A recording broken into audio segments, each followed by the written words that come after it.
Cardiology രംഗത്തെ നൂതന കണ്ടുപിടുത്തമായ laser angioplasty Mangalapuram Indiana hospital and heart ഇൻസ്റ്റിറ്റ്യൂട്ടിൽ ആരംഭിച്ചു. ഹൃദയത്തിൽ ഉണ്ടാകുന്ന സങ്കീർണമായ ബ്ലോക്കുകൾക്ക് ബൈപ്പാസ് സർജറി ആയിരുന്നു ഒരേ ഒരു പ്രതിവിധി. എന്നാൽ പുതിയ സാങ്കേതിക വിദ്യയുടെ വരവോടെ അതിൽ കാര്യമായ മാറ്റമുണ്ടായിട്ടുണ്ട്.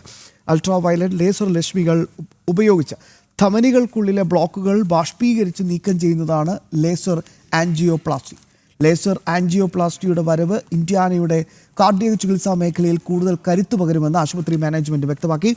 കേരളത്തിലെയും കർണാടകയിലെയും രോഗികൾക്ക് കൂടുതൽ മെച്ചപ്പെട്ട ചികിത്സ ഒരുക്കാൻ കഴിയുമെന്നും മാനേജ്മെന്റ് വ്യക്തമാക്കി. ലോകത്ത് തന്നെ ഏതൊരു ലേറ്റസ്റ്റ് ട്രീറ്റ്മെൻറ്റ് വേണോ അത് എത്രയും പെട്ടെന്ന് ഞങ്ങളത് അതിൻ്റെ ട്രെയിനിങ് എടുത്ത് അതിൻ്റെ മെഷീനറീസ് വാങ്ങി എത്രയും പെട്ടെന്ന് ഇത് എത്തിക്കും. ജനങ്ങൾക്ക് ആ ഒരു സർവീസ് എത്തിക്കാനുള്ള ഞങ്ങൾ മുൻപന്തിയിലാണ്. അതിൻ്റെ ഭാഗമായിട്ടാണ് ഈ ലേസർ ആൻജിയോപ്ലാസ്റ്റിയും ഞങ്ങൾ കഴിഞ്ഞ മാസം തുടങ്ങിയത്.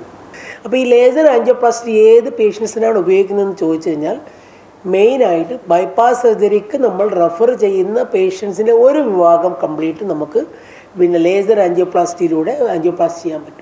സാധാരണ ആൻജിയോപ്ലാസ്റ്റി ചെയ്യാൻ പറ്റാത്ത പേഷ്യൻറ്റിന് നമ്മൾ വളരെ കോസ്റ്റ്ലി ആയിട്ട് കാൽഷ്യം പൊട്ടിക്കുന്ന ഡിവൈസിന് പകരം ഈ ഡിവൈസ് ഉപയോഗിച്ച് കഴിഞ്ഞാൽ കോസ്റ്റ് വളരെ കുറഞ്ഞു കിട്ടുന്നതാണ്, കൂടുന്നല്ല, തിരിച്ചാണ്. പല ആൾക്കാർക്കും പേടിയെന്ന് പറഞ്ഞാൽ അയ്യോ ഭയങ്കര കോസ്റ്റായിരിക്കും, അങ്ങനെയല്ല, തിരിച്ചാണ്.